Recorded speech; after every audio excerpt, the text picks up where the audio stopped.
cetakan Jabatan Kemajuan Islam Malaysia, penterjemah Fadil Ustaz Dr. Hasnan bin Kasan, hafizahullah.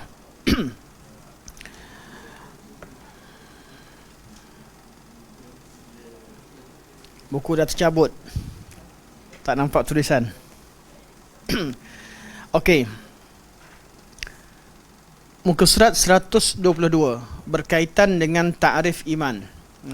Kita dah bincangkan pada pertemuan-pertemuan yang lalu berkaitan dengan ta'rif iman dengan qaul aqwal ataupun pandangan-pandangan mazhab-mazhab yang wujud.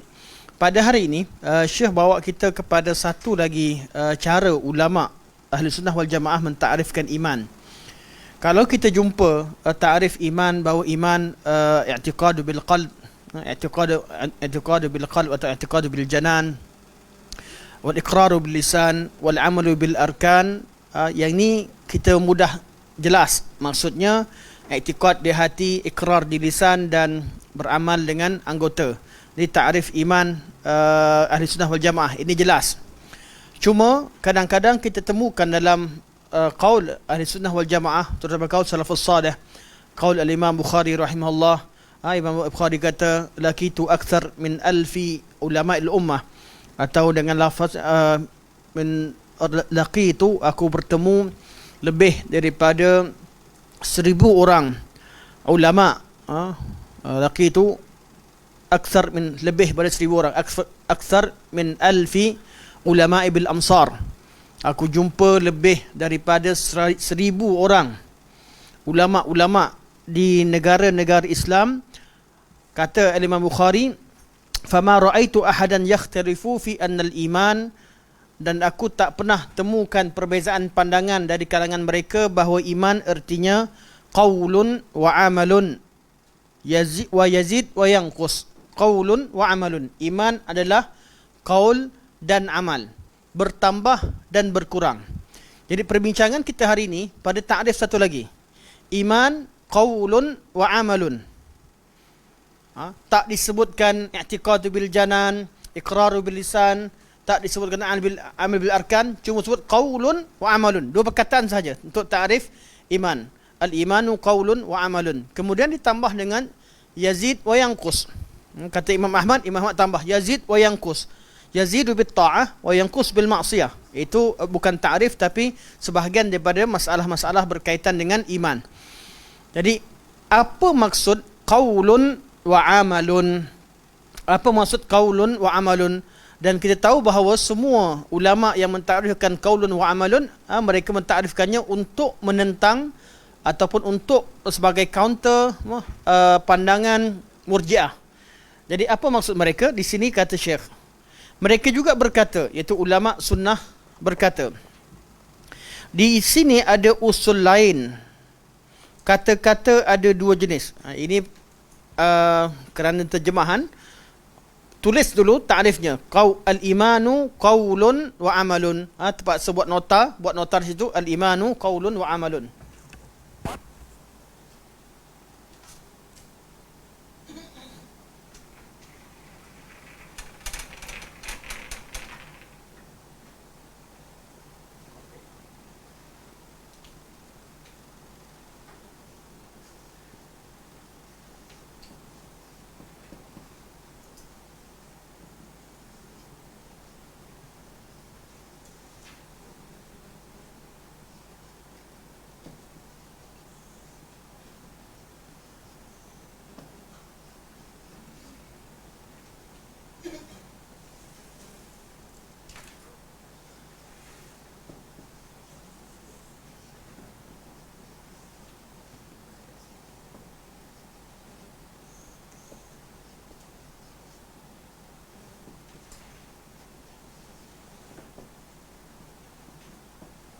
Kita akan temukan tiga kalimah ini dalam banyak qaul ulama salaf. Sama ada mereka terhad sebut qaulun wa amalun, atau mereka sebut qaulun wa amalun yazidu wa yanqus, ataupun mereka tambah lagi qaulun wa amalun yazidu wa yanqus, yazidu bit ta'ah wa yanqusu bil ma'siyah.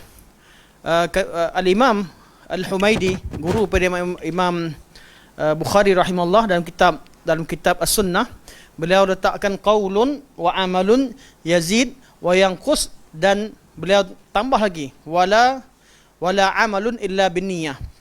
Jadi syarah kalau ikutkan kepada takrif ulama zaman dahulu, mereka tidak meraihkan kaedah takrif seperti ulama-ulama terkemudian yang mentakrifkan dengan kaedah mantik, iaitu bila sebut takrif tu biar semua sekali kat situ, tapi mereka cukup untuk memahamkan. Kaedah mereka takrif dengan, kadang-kadang takrif dengan contoh, kadang-kadang takrif dengan lawazim, kadang-kadang takrif lafaz dengan takrif yang umum. Jadi perlu kita tengok pandangan mereka. Selepas kita dah faham, di sini memang cantiknya Ibn Abil Izz rahimahullah, lepas dah kita faham qaul Ahlussunnah wal Jamaah, tak ada ruang lagi untuk kita syak bahawa perbuatan dan juga perkataan itu sebahagian daripada iman. Tidak ada syak lagi. Jadi beliau berpindah kepada satu takrif lain yang disebutkan oleh ulama yang maknanya sama, tapi kelihatan kadang-kadang kita tak jumpa perkataan qalb, lisan dan juga jawarih. Itu perkataan qaulun wa amalun. Jadi kalau kita jumpakan qaulun, al-imanu qaulun wa amalun, maknanya apa? Kata Imam Ibn Abil Izz rahimahullah, di sini ada usul lain. Kata-kata iaitu qaulun, jadi sekarang mensyarahkan takrif tadi. Qaulun ataupun kata-kata, boleh letakkan kurungan di situ, kata-kata, iaitu qaulun ada dua jenis. Qaulun ada dua jenis. Kata-kata hati, iaitu i'tiqad, iaitu keyakinan. Erti qaul, perkataan atau percakapan, ada dua. Satu, hati yang bercakap, i'tiqad, qalb, dan kata-kata lidah. Qaul yang kedua adalah kata-kata lidah. I'tiqad dalam hati adalah keyakinan terhadap kebenaran agama Islam yang dibawa oleh Nabi SAW. Manakala qaul dengan lisan adalah mengucapkan kalimah la ilaha illallah. Okey, jadi kita tengok ada dua perkara disebut sini. Qaul ada dua. Satu, kata-kata hati, iaitu i'tiqad, dan kata-kata lidah, iaitu menuturkan perkataan Islam. Ibn Abil Izz rahimahullah gabungkan ucap kalimah la ilaha illallah dan juga kalimah-kalimah yang lain. Dia letakkan dalam satu kelompok, iaitu termasuk dalam qaulul bil lisan. Jadi qaul ada dua. Qaul tu pecah dua. Satu qaulul bil qalbi, iaitu i'tiqad ataupun tasdiq, yang kita sebut tasdiq, atau yang kedua qaulu bil lisan, iaitu at-takallum bi kalimatil Islam, berkata dengan kata-kata yang dikategorikan bahawa itu sebahagian daripada Islam, ataupun lebih mudah takrif umum mereka sebut syahadatu alla ilaha illallah, mengucapkan kalimah syahadah.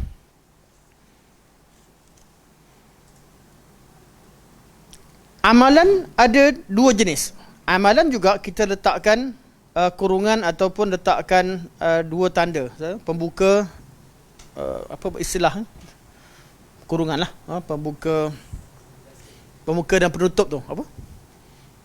Pembuka kata pembuka kata dan penutup kata. Di qaulun ada dua, amalun pun ada dua. Amalan ada dua jenis. Amalan hati, iaitu niat dan ikhlas. Hati juga beramal. Jadi sekarang ada dua. Hati, qaul hati, i'tiqad, yakin. Dia tak bekerja, dia yakin, subut, yakin tegas di atas kebenaran Islam. Namun amalan hati apa dia? Gerakkan hati. Ikhlas, khauf, raja, tawakal. Bila hati bergerak, dinamakan sebagai amal qalb. Hati yakin dan teguh di atas iman dinamakan sebagai qaul qalbi. Menurut, dan ini wujud dalam bahasa Arab. Ini wujud dalam bahasa Arab memang begitu. Takrif ni pun berdasarkan pada takrif bahasa. Kalau sebut hati yang berkata, artinya hati, keyakinan hati.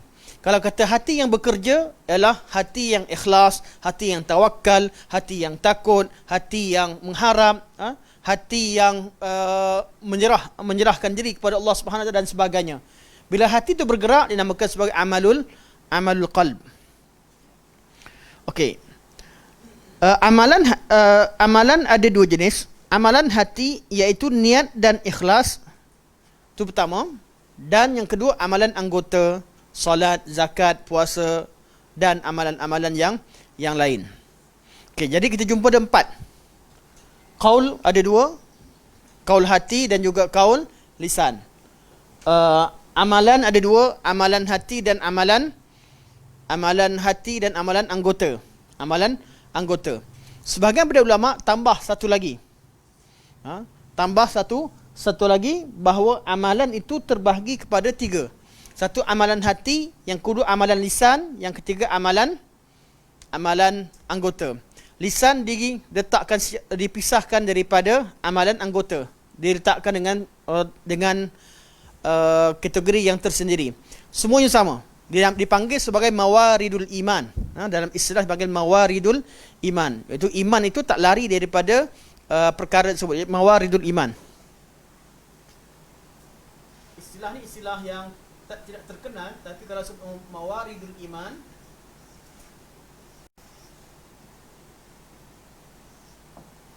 iman ni terhasil daripada mana? Terhasil daripada 5 perkara. Iaitu kata-kata hati, kata-kata lisan, perbuatan hati, perbuatan lisan dan perbuatan anggota. 5 perkara inilah yang membentuk iman seseorang. Cara syarah tak ada masalah. Nak kata 4 pun tak masalah. Kata-kata tu digabungkan sekali. Kata-kata lisan juga perbuatan digabungkan sekali. Amal. Kalau nak kata kalau kata-kata lisan hanya difokuskan pada ucap kalimah la ilaha illallah. Amal lisan adalah baca Al-Quran, zikir, menyampaikan kebenaran dan sebagainya, dijadikan sebagai amal. Jadi qaul tu dikhaskan ucap kalimah la ilaha illallah. Kalau Ibn Abil Ais kat sini, Ibn Abil Ais beliau tak pisahkan. Beliau jadikan sekali. Kata-kata dengan lisan sama dengan perbuatan lisan. Cuma bila kita tengok, kita tahu bahawa iman itu terhasilnya iman daripada 5 perkara, 5 mawarid atau sumber iman, iaitu daripada 5 perkara, daripada perkataan qaulun wa amalun. Dan cara syarah begini bukanlah zaman moden, sudah lama. Semua ulama sunnah bila bincangkan qaulun wa amalun, mereka masukkan amal dalam takrif iman. Bila sebutkan amal, mereka nak mudahkan qaul dengan amal. Jadi amal itu sebahagian daripada iman. Sama ada amal hati, amal lisan ataupun amal anggota. Kerana mereka nak mudahkan. Orang zaman dulu kerana penguasaan bahasa mereka baik, mereka dengar qaulun wa amalun lebih mudah nak faham. Lebih mudah nak faham. Zaman sekarang kalau qaulun wa amalun kita terpinga-pinga, kena syarah balik. Sebab tu kalau kita temukan qaul ulama salafus salih, kebanyakan mereka bercakap ringkas. Kitab-kitab dulu ringkas. Sebab apa? Sebab penguasaan bahasa, penguasaan dalil, penguasaan ilmu syariat, menyebabkan mereka tak perlu bercakap banyak. Orang dah faham dah. Cakap banyak seolah-olah cakap panjang, tapi benda orang dah faham, duk cerita balik, orang rasa bosan. Orang rasa macam tak perlu. Lepas tu kita temukan kitab salafus salih dan kata-kata mereka ringkas. Tapi oleh kerana waktu masa yang berlalu, ramai orang bahasa pun tak faham, qaul ada berapa jenis dan sebagainya, amal pun tak, dari segi penguasaan bahasa, penguasaan ilmu syarak makin kurang, oleh kerana akal kita ataupun otak diguna pakai untuk banyak ilmu. Dulu yang asas perkembangan umat Islam dengan Al-Quran dan Sunnah, perkembangan ilmu pada peringkat awal dalam dunia Islam semua berdasarkan kepada Al-Quran dan Sunnah. Daripada ilmu Quran dah terhasilnya ilmu nahwu, ilmu saraf, ilmu balaghah, ilmu segala jenis ilmu. 2 ilmu yang bersumber daripada luar. Hanya 2 ilmu yang dalam pengajian Islam yang bersumber daripada, bukan berasal dari Al-Quran dan Sunnah. Itu pun ulama terima dalam kebaikan-kebaikannya, iaitu ilmu mantik dan juga ilmu mantik yang pecahannya ilmu kalam dan sebagainya. diterima dalam bab penyusunan, buat ta'rif, cara buat ta'rif, cara susun ayat yang tepat dan sebagainya. Namun ditolak dalam bab apa? Dalam bab i'tiqad, bab akidah ditolak. Jadi dalam bab ilmu mantik bukan kita cerita tentang menolak ilmu mantik, bukan erti kita kata ilmu mantik tak ada fungsi. Ada fungsinya. Ta'rif mantik itu ta'rif yang baik, iaitu kalau ta'rif iman, letakkan ta'rif, kita ta'rifkan iman pada yang wujud sekarang, kita berdasarkan kepada ta'rif ulama dahulu. Tapi kalau orang nak ta'rif zaman sekarang, dia akan ta'rifkan dengan sempurna, supaya orang faham. Cukup baca ta'rif, faham ta'rif yang jami' mani', dia guna pakai. Sebab tu dalam ilmu usul fiqh sangat penting ilmu mantik, usul fiqh. Sebab apa? Ilmu usul fiqh sangat mementingkan ta'rif. Jadi mereka cuba letakkan ta'rif yang jami' mani', ta'rif yang sempurna dan tidak ada yang tertinggal. Ta'rif tu cukup sempurna, tak ada semua terkandung dalamnya, dan tidak ada benda yang tak kena yang ada. Mana yang ada, yang perlu semua ada, yang tidak perlu tak ada yang melekat. Semuanya dikeluarkan. Jadi ta'rif tu padat, jami' mani'. Tu kaedah ilmu mantik. Tapi kalau kaedah mantik digunakan untuk mentarifkan Allah, ilmu kita berkaitan dengan Allah tidak sempurna. Ilmu mantik untuk mentarifkan malaikat tak sempurna. Jadi macam mana? Sebab tu takrif ilmu kalam melakukan satu kesalahan yang besar apabila meletakkan malaikat tu sebagai makhluk, hanya makhluk ruhani, bukan makhluk yang mempunyai jasad, hanya ruhani. Sedangkan malaikat ada sayap, malaikat ada jasad, cuma kita tak tahu. Itu pengkategorian yang dibuat oleh ilmu mantik menyebabkan mereka tersalah anggap. Akhirnya bila cerita tentang yadullah, mereka takrifkan dengan yad manusia. Anggota, tangan adalah anggota yang diguna pakai untuk menangkap, memegang dan sebagainya. Takrif tak ada beginilah yang ilmu mantik yang menggunakan mentakrifkan sifat Allah dengan takrif mantik yang begini, dengan sifat-sifat yang wujud pada makhluk, menyebabkan orang yang terlibat dengan perkara ini, dia tak boleh nak takrifkan yad dengan makna asal bahasa kecuali dengan kaifiah yang ada pada makhluk. Sebab tu ilmu mantik bukan kita kata tak berfungsi, tapi salah apabila menggunakan takrif mantik untuk diletakkan pada bab perkara ghaib. Perkara ghaib kita tak tahu kaifiah. Untuk mentakrifkan suatu perkara sangat penting tahu kaifiah. Sedangkan perkara ghaib kita tidak mengetahui kaifiahnya. Bagaimana kita nak buat satu takrif? Kalau buat takrif juga jadi dua je. Sama ada mengisbatkan jadi musyabbihah. Betul lah Allah, mana ada tangan lain kecuali anggota, mana ada tangan lain kecuali ada jari, lima sebagainya. Tangan Allah sama dengan tangan kami. Jadi musyabbihah, atau dipanggil sebagai mujassimah, atau lebih tepat dipanggil sebagai mumathilah, yang menyamakan Allah dengan makhluk. Ataupun mereka menafikan.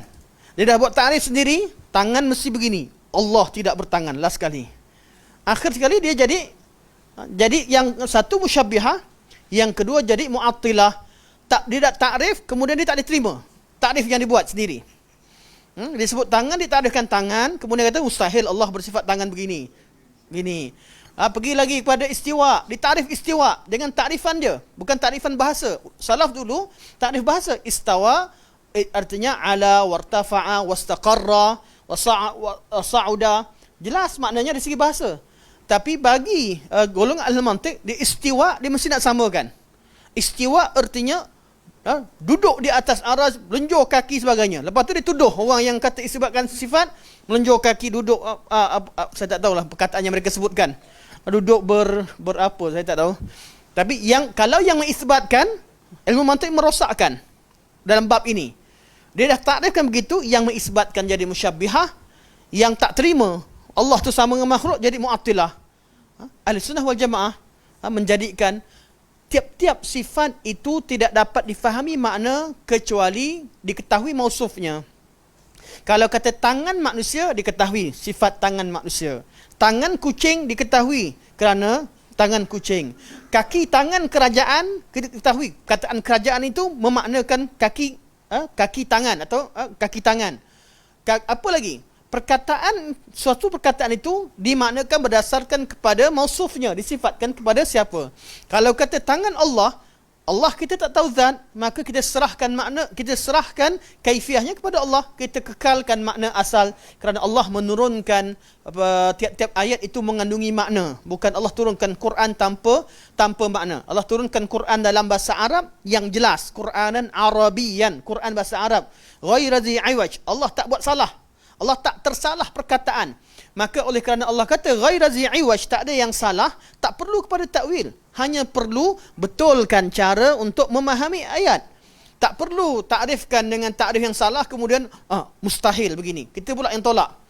Sendiri buat bayangan, sendiri tolak, sendiri takut. Itu tak kena. Sepatutnya kalimah sifat-sifat Allah dan sifat-sifat segala perkataan yang sifat perlu dilihat kepada mausufnya, disandarkan kepada siapa, di situ baru jelas makna lafaz tertentu. Lafaz apa sekalipun. Jadi bila berkaitan dengan Allah, kita bersandarkan atas dasar laisa kamitslihi syai'un wa huwas samiul basir. Ayat ini sebagai asas. Sebab bahawa nak sandarkan sifat-sifat kepada Allah mesti sabit daripada Al-Quran atau Sunnah, dan caranya mesti jangan samakan dengan makhluk. Supaya kita beriman dengan kitabullah dan kita tidak menyamakan Allah dengan makhluk juga. Salah satu beriman dengan kitabullah. Golongan musyabbihah atau mumatsilah ataupun golongan mu'attilah yang menafikan sifat, kesilapan mereka mentakrifkan sifat-sifat itu dengan takrifan makhluk. Akhirnya mereka sama ada mereka menyamakan Allah dengan makhluk ataupun mereka menolak sifat itu sendiri, sedangkan hakikatnya mereka yang salah takrifkan makna sifat tersebut. Bagi pengikut salafus salih dan pengikut mereka tidak pernah terbayang, tak pernah terfikir pun maksud yang dikatakan sebagai mumatsilah, musyabbihah malah tak pernah wujud. Orang zaman dulu memikirkan perkara tersebut. Imam Malik dengar perkataan orang berani cakap macam tu, Imam Malik suruh pukul. Sebab apa? Soalan dia yang bid'ah. Soalan tu yang bid'ah, yang menimbulkan persoalan begini yang sepatutnya tidak perlu timbul. Pernah berlaku pada zaman Ummu Salamah, sama juga. Ada orang fikir macam tu, wujud. Tapi salaf cara mereka adalah padamkan. Mereka tutup ruang daripada berlakunya penyelewengan. Lebih baik matikan kaul tersebut. Namun oleh kerana pandangan ini pernah dipegang oleh sebahagian daripada khalifah yang wujud, maka pemikiran begini wujud dalam masyarakat. Akhirnya mereka pada awalnya mereka cuba untuk menjadikan bahawa kaul salaf pun betul, kaul ini pun betul. Cuba untuk mengiringi kaul salaf supaya salaf menerima kaedah mantik. Pada penghujungnya mereka menisbahkan salaf kepada mumatsilah dan mujassimah, sebab mereka telah terpengaruh dengan pemikiran at-ta'til. Okey, balik kepada tajuk kita. Okey. Qaulun wa amalun. Jadi orang zaman dulu sebut qaulun wa amalun faham jelas. Faham jelas sebab mereka memahami bahasa Arab dengan detail. Mereka dengan detail dan bahasa Arab masih sempurna. Namun zaman kemudian perlu disyarahkan. Jadi qaulun ada dua. Qaul perkataan hati, iaitu i'tiqad ataupun dipanggil tasdiq, membenarkan. Dan yang kedua ialah qaulul lisan, iaitu mengucapkan kalimah la ilaha illallah. Qaul. Manakala amalan ada tiga. Satu, amalan hati, iaitu tadi yakin, tetap. Apabila bergerak amalan hati, mengharap, takut dan tawakal dan sebagainya, pergerakan hati, gerakan-gerakan hati ini dinamakan sebagai amalul qalbi. Yang kedua amalul lisan, iaitu selepas mengucap kalimah la ilaha illallah, dia beramal dengan amalan baca Al-Quran, menyampaikan kebenaran, amar ma'ruf dan nahi mungkar dengan lisannya dan sebagainya. Ini semua termasuk dalam bab iman dengan lisan, dan juga amalan anggota. Kelima-lima ini dinamakan sebagai mawaridul iman, iaitu punca ataupun sumber iman. Iman bertambah berkurang kerana lima perkara tadi. Iman boleh bertambah berkurang kerana lima perkara tadi, iaitu daripada amalun ataupun qalbun. Okey, jadi takrif yang kita belajar pada hari ini adalah takrif al-imanu qaulun wa amalun. Dari situ ditambahkan yazid wa yanqus. Ini sebagai takkid. Takkid. Oleh kerana amal termasuk dalam takrif iman, maka amalan itu bertambah dan berkurang. Sudah pasti. Amalan pasti bertambah dan berkurang. Dan itu disepakati oleh semua orang yang berakal. Sebab tu golongan murjiah dan golongan murjiah fuqaha sebagainya menafikan amal masuk dalam takrif. Sebab apa? Kalau kata amal tu masuk, confirm amal ni akan bertambah dan berkurang. Berkaitan dengan i'tiqad hati, bertambah atau tidak, mana tasdik benar bertambah tidak, inilah khilaf yang kita bincangkan sebelum ini. Mana amalan jelaslah, tapi kalau keyakinan tu sama juga tu berbeza antara satu sama lain. Kata golongan murjiah yang melampau, dia kata iman kami, iman sama je, yakin mana boleh kurang. Jadi mereka iman malaikat sama iman kami sama iman Abu Bakar. Dia kata iman sama je, sebab tu keyakinan, iman kan tasdik, keyakinan. Tak ada beza antara iman Abu Bakar dan iman kami. Yang berbeza hanya amalan-amalan yang menambahkan pahala, tapi iman tak bertambah. Iman tidak bertambah dan tidak berkurang. Iman tu statik. Ini golongan yang melampau. Tu Ibn Abil Ais rahimahullah bagikan contoh sebelum ini. Penglihatan. Semua orang ada penglihatan asalnya, tapi kadar berbeza. Ada orang tengok berapa meter, ada orang rabun, ada orang yang kena tengok dengan jelas. Dalam bab semua sifat yang wujud pada asal manusia pun ada perbezaan, ada tahap yang berbeza. Ada orang yang telinganya tajam, ada orang yang hidungnya tajam. Kewujudan suatu sifat itu tersendiri juga ada bertambah berkurang. Jadi kalau tasdik sendiri pun, kata Ibn Abil Ais, pertambahan iman bukan sekadar pada amal saja, malah pada tasdik itu sendiri bertambah dan berkurang. Membenarkan kalamullah, kita makin yakin. Ada yakin, tapi keyakinan ada martabatnya, ada level-levelnya. Jadi yakin yang dimaksud, yakin yang kadar wajib, ada keyakinan yang menyempurnakan iman lagi, atau bertambah iman. Nabi Ibrahim AS bila dia minta kaifa tuhyil mauta, tanya pada Allah, ya Allah, macam mana kamu hidupkan makhluk yang mati? Adakah Allah kata, qala awalam tu'min, adakah kamu tak beriman? Qala bala, aku beriman ya Allah, walakin liyatma'inna qalbi, tapi aku mahu supaya hati aku menjadi bertambah tenang. Bertambah tenang artinya bertambah, liyatma'inna qalbi, untuk hati tenang lagi, bukan syak. Bila kita bertambah yakin, bukan bererti yang asal tu syak, tidak. Keyakinan ada kadarnya. Ada kadar dikatakan sebagai yakin, dan penambahan yang lain, sifat-sifat ataupun ketenangan bertambah, itu juga wujud dalam hati manusia. Sama seperti kata orang tu melihat, sama-sama melihat, tapi penglihatan berbeza-beza. Seseorang mendengar, pendengaran berbeza antara satu dengan yang lain, dan seterusnya. Apatah lagi kalau takrif tadi bukan setakat itu kata Ibn Abbas. Ibn Abbas kata, kalau ada orang takrifkan tasdik dengan mengatakan bahawa tasdik juga boleh bertambah dan berkurang, Ibn Abbas kata lebih boleh bertolak ansur. Tapi kalau kata statik saja, ni golongan yang melampau seperti mana yang beliau sifatkan sebelum ini.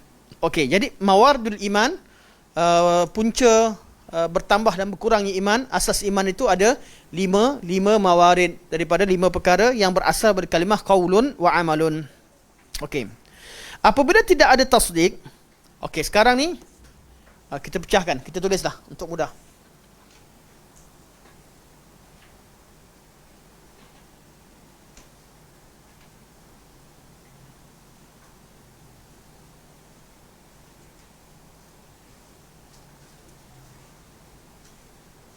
Qaul ada 2. Satu, qaulul qalbi, iaitu at-tasdiq,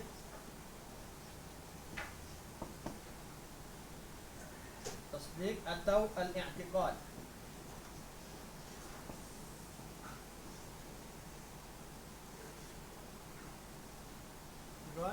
Yang kedua, qaulul lisan,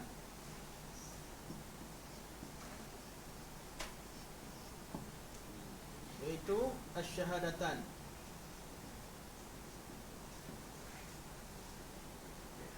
Saya ambil takrif umum yang kebanyakan ulama. Amal ada 3, Yang satu amalul qalbi, iaitu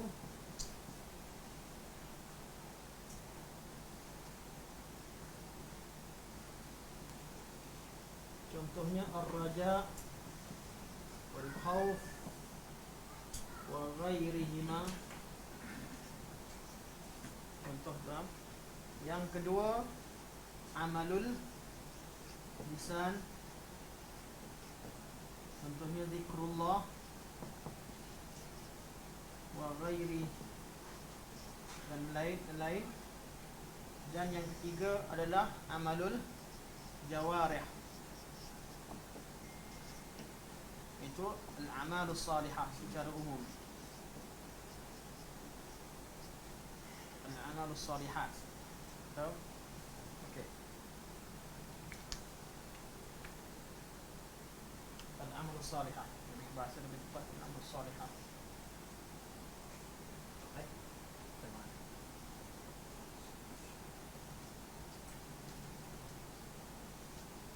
Okey. Sekarang ada lima mawar iman.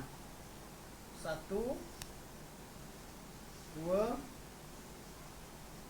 3, 4 dan 5. Kemudian boleh sebut 4, cuma kita ambil 5 untuk mudah faham, kerana kebanyakan ulama bila syarahkan sebutkan 5. Okey. Iman bertambah berkurang kerana 5 perkara tadi. Kata Imam Ibn Al-Is, apabila tidak ada tasdik. Okey, utama. Apabila keempat-empat elemen, kita sebut kelima-lima, kerana Ibn Al-Is sebut 4.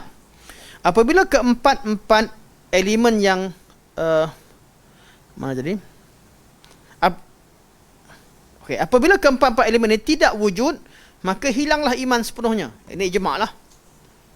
Kalau orang tu yakin pun tidak, mengucap pun tidak, beramal pun tidak, berzikir pun tidak, apa pun tak buat, confirm lah dia bukan seseorang beriman dengan ijma' tanpa khilaf. Satu pun tak ada. Daripada 5 ni satu pun tak ada. Ataupun 4 lah kalau ikut pada Ibn Al-Is. Apabila kemudian kata Syekh lagi, apabila tidak ada tasdik oleh hati, maka semua yang lain tidak berguna. Tidak berguna lagi. Yang pertama tak ada. Membenarkan tak ada. Walaupun dia berbeza satu juga, tapi dia jadi syarat. Syarat sah amalan yang lain bila dia tasdik, dia membenarkan. Jadi apabila dia tak membenarkan, seperti golongan munafik, dia beramal macam mana sekalipun, tak berguna bagi dia untuk selamatkan dirinya daripada api neraka. Sebab dia tak tasdik. Malah dia benci kepada ajaran Islam. Jadi amalan-amalan yang lain, kalau hilang sifat tasdik, hilang perkara pertama membenarkan, maka tidak berguna. Okey. Apabila tidak ada tasdik oleh hati, maka semua yang lain tidak berguna lagi. Ini kerana tasdik oleh hati merupakan syarat bergunanya elemen yang lain. Apabila tasdik hati masih ada tasdik, dia membenarkan, dia yakin dengan Islam. Sedangkan elemen yang lain sudah tidak ada yakin dengan kebenaran Islam, tapi dia tidak buat perkara yang lain, maka ini menjadi perkara yang diperselisihkan sesama, bukan disebutkan bersama ulama, diperselisihkan dalam ilmu akidah. Lebih tepatnya kalau sebut ulama kan masuk pula Jahmiyah ulama. Jahmiyah dia kata tasdik tak ada, Jahmiyah dia keluar terus. Tak payah tasdik. Kalau tak ada 5, cukup ma'rifatullah, kenal Allah pun dah jadi beriman dah. Tu Jahmiyah, awal-awal lagi terkeluar. Terkeluar. Jadi yang wujud sekarang ialah di kalangan ulama, Ahlussunnah wal Jamaah dan pelbagai kumpulan murjiah yang lain. Ada kumpulan lain yang ada murjiah yang melampau, ada murjiah. Kenapa melampau? Apabila mereka mengatakan iman cukup dengan i'tiqad. Cukup i'tiqad. Kalau yang murjiah yang sampai pada kufur, Jahmiyah, yang tu dia kata tak beriman, tak yakin, tak apa, tak mengucap, cukup kenal Allah. Tu jadi kufur. Dan golongan yang murjiah yang lain ni, kebanyakan dia kata cukup iman dengan hati. Ada iman dalam hati saja, yakin saja, okey dah. Ada Okey. Sehingga kan sebahagian dari mereka tidak mensyaratkan lisan. Mana amalan qaul lisan, qaul tadi dia cukup. Satu je cukup. Qaul dengan lisan tak yang ucap pun tak apa. Yang mereka kadang-kadang menamakannya dengan istilah kafir dunia, mukmin akhirat.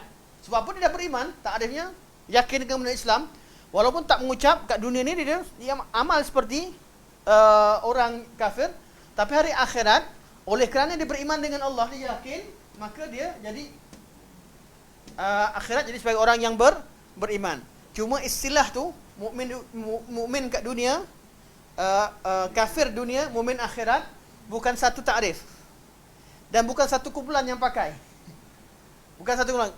Di kalangan kumpulan Murji'ah ada perkataan begitu. Sebab tu kalau ada orang sebut begitu, jangan tu hukumkan dia ni dia ni begini, tak. Tapi ada di sebahagian kumpulan yang Murji'ah yang melampau mengatakan bahawa golongan Yahudi juga beriman, golongan mereka lah golongan batiniah. Sebab tu mereka tak ada masalah. Mereka bila asasnya begitu, takrifnya salah, datang golongan Millah Ibrahim, tak ada masalah. Gabungan antara semua Millah Ibrahim, meyakini kebenaran semua agama, agama-agama agama samawi semua sekali. Yahudi, Nasrani, Islam bergabung, nampak cantik, nampak indah pada pandangan mereka. Apa mereka tak syarat pun ucap kalimah la ilaha illallah, cukup kenal Allah. Dan mereka pula terhadkan iman itu kepada kenal Allah. Jadi amalan-amalan solat, zakat, puasa, apa yang Nabi bawa tak penting. Sebab tu mudah. Kalau takrifnya begini, salah takrif iman, mudahlah golongan Millah Ibrahim masuk. Malah mudahlah golongan pluralisme masuk. Masuklah kumpulan mana sekalipun. Sebab tu takrif iman ni sangat penting. Sebab tu dalam kita belajar dalam ilmu akidah ni sebenarnya first belajar. Tak awal masa saya kelas kita cakap sepatutnya takrif yang pertama yang kita belajar bukan pasal iman. Tapi tak tahu berapa tahun baru kita sampai takrif. Baru sampai takrif sebab apa? Sebab kitab memang Ibn Abil Is syarah ikut Imam Tahawi. Imam Tahawi perkenalkan masalah tauhid awal, tapi tentang takrif iman tidak penting. Tidak disebutkan. Sebab pada zaman beliau masalah ni tak banyak sangat, tak timbul pun. Walaupun golongan Jahmiyah golongan tu wujud, tapi dikenali kesesatan mereka. Zaman kemudian jadi keliru habis. Orang tak boleh beza. Jadi takrif tadi perlu ditegakkan. Jadi ada kumpulan, kalau yang semua ni tak ada, jelas tak ada iman, ijma'. Kecuali golongan Jahmiyah lah. Jahmiyah dia tak syaratkan qaulul qalbi. Dia cukup ma'rifatullah, kenal Allah. Kenal pun cukup, tak payah yakin. Okey, itu golongan Jahmiyah. Golongan Karamiyah pula, sini pula.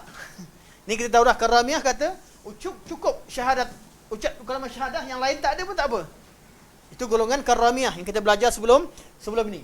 Okey, kita tengok apa Syekh sebut. Syekh sebut pertama, kalau tak ada kelima-lima, tak ada iman. Pertama Syekh sebut. Yang kedua, kalau ada di sini, yakin. Tapi yang lain tak ada. Di sini khilaf berlaku antara ahli sunnah dengan golongan Murji'ah. Murji'ah yang melampau, dia mengatakan bahawa cukup ada satu, qaulul qalbi. Qaul lisan pun tak perlu, yang lain tak perlu. Ini paling melampau. Yang sederhana, syaratkan, yang golongan Murji'atul fuqaha, mereka mensyaratkan kedua-duanya. Mereka kata qaul, mana i'tiqad wajib, dan ucap kalimah la ilaha illallah itu wajib untuk jadi Islam. Jadi sebagai seorang yang mukmin. Jadi inilah takrif iman. Yang kat sini amalan itu kelaziman. Kalau dah mengucap, dia kata, kalau dah beriktikad, dah mengucap, dia akan sembahyanglah tu. Tapi tak termasuk tarif iman. Kat mana akan jadi masalah? Jadi masalah kalau ada orang yang memang tak nak solat langsung, tak nak puasa langsung, tak nak beramal langsung, tak nak, semua amal tak buat, dia cukup mengucap kalimah, sekali ucap kalimah syahadah, dia mengucap, dia yakin, cukup. Tak pernah buat apa-apa. Tolak semua amalan, yang menolak segala amalan. Sedangkan kita yakin bahawa siapa sahaja yang mengingkari, yang menolak satu amalan, itu dia akan boleh jadi kufur. Betul tak? Jadi amalan yang tak beramal langsung, bukan yang pernah beramal kemudian malas, atau meyakini ianya wajib tapi dia malas sebagainya. Tak, jadi yang memang dia bab amal tak masuk, tak ada kaitan langsung dengan iman. Jadi adakah mereka tolak amalan? Tidak. Golongan yang Jahmiyah yang pecah-pecahan, ada yang melampau yang memang tak beramal langsung, golongan-golongan batiniyah sebagainya, mereka sejak pada awal lagi yang ni pun tak syaratkan. Jadi kalau solat, mereka katakan solat sebenarnya kat sini etikad yang penting. Jadi solat tak payah pergi masjid, tak apa. Tak sembahyang, tak apa, sembahyang dengan niat cukup. Ada kata cukup, kamu yakini kewajipan solat, cukuplah. Sebab apa? Ini bukan iman pun, tak bertambah iman, tak berkurang pun. Iman hanya di sini.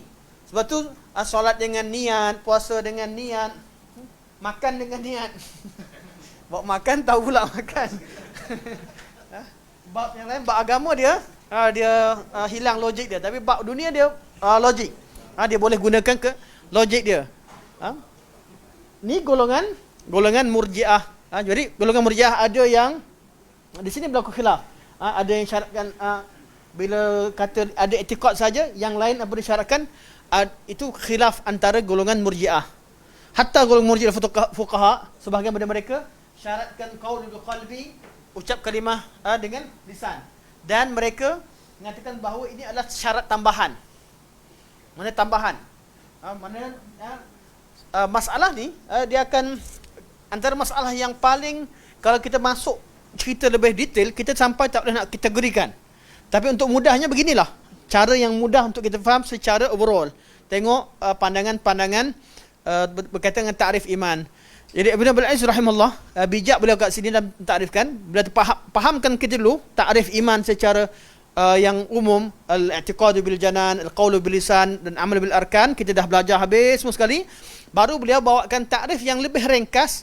Nampak ringkas, yang ramai tak faham, tapi sebenarnya lebih memudahkan kita, lebih faham, untuk kita lebih faham belajar dengan takrifan begini, dengan cara pembahagian begini. Bila kita buka balik pada qaul mazhab dalam takrif iman sebelum ni, kita dapat faham dengan jelas. Karramiyah kat mana yang disyaratkan, Jahmiyah kat mana, ya. Mungkin kita boleh buat tambah satu lagi, untuk faham qaul Jahmiyah yang kata ma'rifatullah, cukup dengan ma'rifah dan sebagainya. Okey. Jadi kalau kita tengok kepada kebanyakan ahlul kalam, mereka tak fokus dalam kitab-kitab mereka berkaitan perkara ni. Tak wujud. Kenapa? Sebab kebanyakan ahlul kalam mereka berpegang kepada i'tiqad bil qalb. Sebab tu kalau cerita tentang tauhid, tidak ada istilah tauhid al-uluhiyah. Amalan tak ada. Belajar, kalau yang penting tauhid, tanzihkan Allah, sucikan Allah bersama dengan makhluk. I'tiqad tu paling penting. Jangan samakan Allah dengan makhluk. Itu paling penting. Itu saja. Kalau kata syirik tu menyamakan Allah dengan makhluk. Amalan tak penting. Sampai pada tahap, kalau kita tanya balik habis, sembah berhala tu macam mana? Apa cerita? Oh, tengok hati dia lah. Dia balik pada hati, tengok hati. Pergi sembah berhala, pergi sujud kat mana. Tengok hati dia lah, tengok hati dia. Sebab apa? Asasnya begini.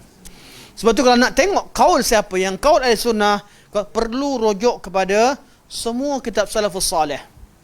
Sebab tu kalau wujud ustaz-ustaz yang mengajar bahawa amalan bagi tak apa benda ni, tak apa benda ni, bukan macam ni, tak apa begini begitu semua sekali, artinya memang dia pada asasnya dia dah berpegang bahawa iman tu hanya tasdiq bil qalbi. Syirik pun bila samakan Allah dengan makhluk. Manakala berkaitan dengan qaul dengan lisan, amalan sebagainya, tidak ada kepentingan bagi mereka, malah tak masuk dalam silibus sekalipun. Tak masuk dalam silibus, belajar pun tak masuk. Tak pernah belajar pun. Akhirnya keluarlah qaul yang pelik-pelik. Apa bezanya minta tolong dengan kubur wali-wali, minta tolong dengan doktor? Keluarlah kata-kata pelik-pelik. Kan dua-duanya makhluk, last sekali minta dengan makhluk. Minta tolong dengan makhluk. Tak boleh bezakan masalah yang tak termasuk dalam sunnah kauniyah, masalah termasuk dalam asbab kauniyah, asbab syar'iyah. Tak boleh bezakan waktu makhluk tu perkara yang makhluk mampu, yang tak mampu, perkara khususiah Allah Subhanahu Wa Taala, semua tak ada perbincangan. Yang bincangnya minta kat kubur wali tak ada masalah, minta tolong istighasah dengan tak masalah. Sebab apa? Sebab tu macam nilah, samalah macam kita minta tolong dengan doktor, ubati saya baru dengar tadi. Sampai tak boleh nak cakap, tak nak cakap apa. Dia dengar Macam mana seorang agamawan, seorang ustaz boleh mengeluarkan perkara demikian? Jadi macam mana boleh takkan tak faham tentang kaul ulama yang berapa banyak cerita tentang haram meminta kepada selain Allah Subhanahu Wa Taala. InsyaAllah. Jadi saya besok saya ada kelas berkaitan dengan syirik. Sepatutnya saya nak bab lain, tapi oleh kerana bab berdoa ni banyak sangat keliru, saya akan tukar tajuk besok khas untuk syirik dalam meminta, dalam berdoa di Akademi Tadabbur. Iklan kepada Akademi Tadabbur. Boleh tuan pengurusi? Okey, kita dia serentak tu, ada program macam mana? Tak serentak kot pukul 3. Kalau serentak ni sekali. Kalau tak serentak kita boleh share online nanti insya-Allah. Jadi tengok ya syirik dalam banyak perkara, antara syirik dalam berdoa. Doa ni pula kalau tengok kepada apa yang disyarahkan oleh ustaz ni dan beberapa ustaz yang lain, tadi dalam kita saya dengar, tak boleh bezakan antara jenis doa. Tak boleh bezakan antara doa dengan orang yang hidup dengan mati. Kenapa ulama larang berdoa dengan orang yang telah meninggal? Tak boleh bezakan hidup barzah dengan hidup alam di dunia. Tak bezakan waktu untuk beramal, bekerja dan waktu untuk menerima pahala dan amalan. Orang yang di alam barzah, ketika itu dia bukan waktu beramal, dia menerima hasil amalan. Dia mengharapkan doa kita. Kita pula disuruh pergi minta doa dengan dia. Memang dia hidup, tapi hidup di alam barzakh. Alam barzakh bukan hidup beramal. Dia bukan duk dengar, mari cucu aku dengar doa kamu. Kamu minta dengan aku doakan. Tak, waktu tu mereka sama ada berada dalam nikmat Allah berikan pada mereka, ataupun mereka berada di azab. Dan mereka sangat mengharapkan pahala daripada orang yang hidup. Orang yang berada dalam nikmat bertambah nikmat. Disebutkan dalam satu hadis, seorang bapa bila dinaikkan darjat dia terkejut dari mana? Daripada istighfar orang yang hidup. Jadi dia bergantung pada kita. Bukan kita bergantung kepada dia. Untuk Rasulullah kedudukan yang paling mulia. Tak perlu kita punya hadiah, tak perlu apa. Rasulullah kedudukan yang paling mulia, manusia yang paling sempurna. Semua amalan sampai kepada Nabi SAW. Cukuplah. Ada lagi agama Islam atas muka bumi, masih ada orang ucap kalimah Allah di atas muka bumi ni, pasti pahalanya sampai kepada Rasulullah. Rasulullah yang menyampaikan segala-galanya. Apa yang susah nak faham? Saya pun tak faham. Kenapa tak faham? Saya tak faham kenapa orang tak faham dalam masalah ini. Ini wallahu alam, tapi hidayah milik Allah Subhanahu Wa Taala. Hidayah milik Allah. Jadi perkara yang dah menjadi ijma' pada suatu ketika, tiba-tiba boleh orang pertikaikan, boleh orang ajak manusia kembali kepada perkara-perkara yang pada suatu ketika tak ada siapa berani bercakap pun tentang perkara tersebut. Okey, balik kepada kitab. Okey, lagi 5 minit insya-Allah. Tidak ragu lagi bahawa apabila anggota tidak taat. Okey, ni bila syarahkan. Sekarang dah faham makna. Maknanya kalau tak ada tak ada semua sekali, tak ada iman. Dan kalau ada tasdik tapi ada yang lain atau tak ada yang lain, ada sebahagiannya, sini jadi perbezaan pandangan di kalangan golongan Murji'ah sendiri. Okey. Tidak ragu lagi bahawa apabila anggota tidak taat, maka hati pun tidak taat. Itu jelaslah. Maksudnya kalau kita kurang amalan kita, artinya hati, iman yang ada di hati kita juga berkurang. Itu jelaslah. Tanda hati kita ni iman bertambah berkurang ialah dengan bertambah berkurangnya amalan kita. Sebab hati ni adalah raja pada seluruh anggota. Tidak ragu lagi bahawa apabila anggota tidak taat, maka hati pun tidak taat. Kerana sekiranya hati taat dan patuh, nescaya anggota badan juga akan taat dan patuh. Maka apabila hati tidak taat dan tidak patuh, bermakna tidak ada tasdik yang menimbulkan kesan taat. Maksudnya kalau hati tu kurang beriman, maka tak nampaklah kesan dia. Dia kurang takut, dia pun tak lari. Orang tengok ular, dia tak takut, boleh lari. Ada orang nampak lipan, ada kawan nampak lipan, kita lari, dia kejar. Orang yang sama nampak, kami pergi ke di air terjun di Terengganu. Air terjun, saya lupa nama. Air terjun paling tinggi tu, yang tinggi tu, nama apa? Belum ke? Bukan, Terengganu apa? Saya lupa dah nama terjun. Di Terengganu. Saya lupa nama air terjun ni. Lama saya tak pergi. Saya kena check balik. Saya pergi dengan kawan-kawan dengan Ustaz Muhammad. Ustaz Muhammad sekarang terkenal lah. Okay. Ustaz Muhammad Abdullah. Dulu Ustaz Muhammad Abdullah dulu ketika beliau ambil periksa STU, tumpang rumah kami. Dia umur dah tinggi tapi tumpang rumah kami budak-budak lagi lah masa tu. Jadi hari cuti je dia bawa pergi air terjun. Masa tu lah kawan saya, orang lain nampak ular masa kat air terjun ni, semua lari. Dia dengan pisau pendek dia nak potong ekor ular, nak main. Dia kejar ular tu lari, dia kejar. Jadi maksudnya apa? Dia tak takut. Kalau dia takut, nampak pada muka. Orang takut muka pucat, betul tak? Muka pucat, akan lari, akan mengelak. Orang yang berani, dia kejar dia dan sebagainya. Jadi apa yang ada di hati dapat dilihat dengan anggota. Jadi kalau orang tu dia tak takut, dia tak elak. Satu kita perlu dengan maksiat ni, kita perlu bukan tengok maksiat saja, tengok neraka kat depan.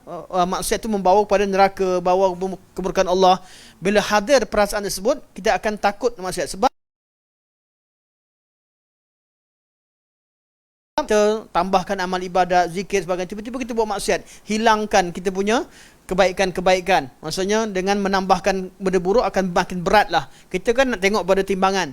Jadi kalau orang yang betul-betul takut pada hari akhirat, tentang mizan, tentang syurga neraka, dia akan takut untuk melakukan maksiat. Kalau kurang takut, maka kurang amal. Makin bertambah, makin takut, makin bertambah amal kebaikan, makin menjauhi perkara buruk. Amal keburukan, jauh perkara yang menjauhkan diri daripada perkara-perkara yang buruk. Tidak ragu lagi bahawa apabila anggota tidak taat, maka hati pun tidak taat. Kerana sekiranya hati taat dan patuh, nescaya anggota badan juga akan taat dan patuh. Maka apabila hati tidak taat dan tidak patuh, bermakna tidak ada tasdik yang menimbulkan kesan taat, maksudnya kurang.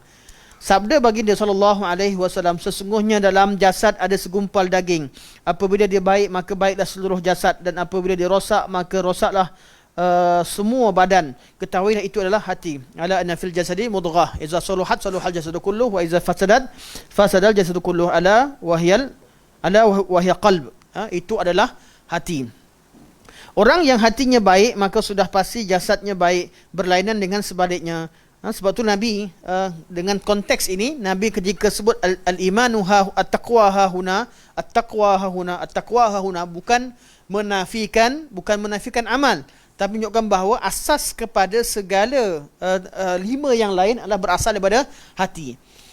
Dan semua itu termasuk dalam iman. Nabi tidak mengeluarkan. Sebab apa? Kita perlu faham hadis berdasarkan kepada sabdaan Nabi dalam satu bab itu dalam hadis-hadis yang lain.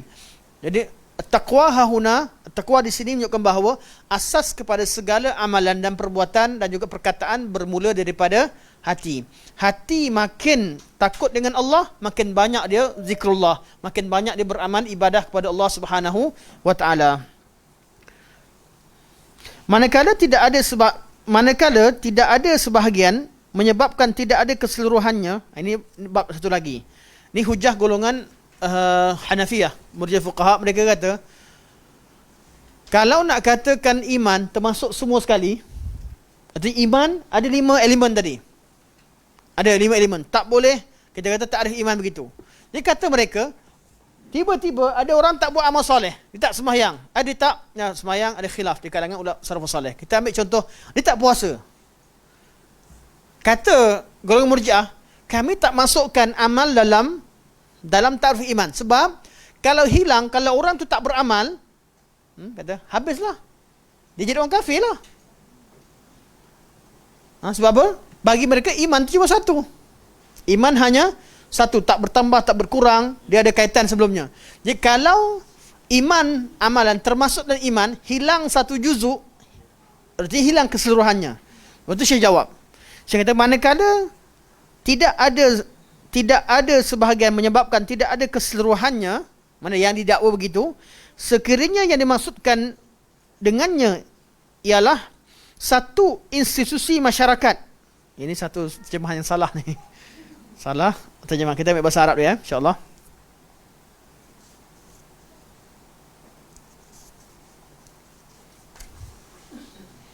Wa amma kaunuhu yulzamu min zawali juz'ihi zawalu kulluh, zawalu kullihi, manakala dakwaan yang mengatakan bahawa kalau dimasukkan amal dan perkara yang lain dan takrif iman, sekiranya hilang satu akan hilang keseluruhannya. Dia kata golongan Murji'ah kata jangan masukkan semua. Semua ni tak boleh kata sebahagian beriman, sebab kalau hilang satu habislah jadi kafir, kamu kafirkan orang. Kata Syekh, kalau dakwaannya demikian, fa in urida, kalaulah dikehendaki dengan takrif demikian, annal hayatul ijtimaiyah, bahawa kejituan iman itu bukan kemasyarakatan apa tadi. Mana kejituan iman secara umum, secara keseluruhan, lam tabqa mujtami'ah kama kanat. Mana iman tak sempurna seperti mana, tidak jitu seperti mana sebelumnya, fa musallam. Betul lah. Kalau orang yang kurang iman, mana iman ni lari sebahagian, hilang sebahagiannya, tak jitu. Jadi hilang sebahagian, betul lah. Artinya hilang bukan bererti buang semua. Walakin akan tetapi la yulzam min zawali ba'dihha zawalu sa'iril ajza'. Tidak bererti hilang satu bahagian daripada iman bererti hilang secara keseluruhannya. Fayazulu anhul kamal faqad. Maka yang berkurang adalah kesempurnaan iman, bukan iman secara total, secara keseluruhannya. Okey, sampai sini. Kita ambil sampai sini. Minggu depan kita masuk pada dalil-dalil bertambah dan berkurangnya iman. Iman bertambah dan berkurang. Kita buka pada perbincangan dan persoalan insya-Allah. Silakan. Iman.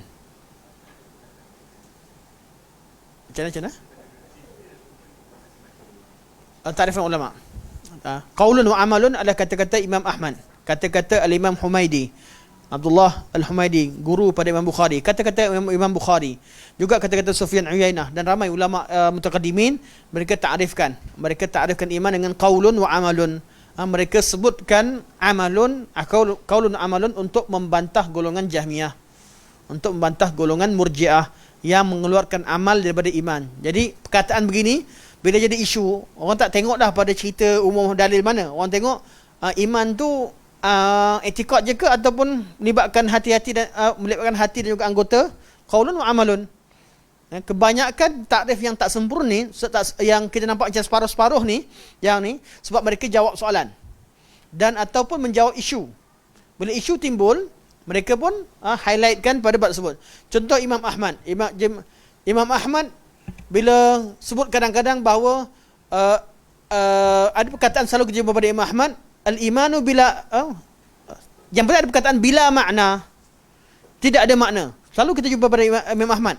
Maksudnya beriman. Jadi Imam Ahmad ketika dalam penjara, ketika ditangkap oleh pegawai Al-Ma'mun, seperti Ibnu Abi Duat dan juga pengikut kuncu-kuncunya, dia paksa Imam Ahmad bila cerita ayat istiwa. Imam Ahmad kata aku beriman dengannya. Beriman.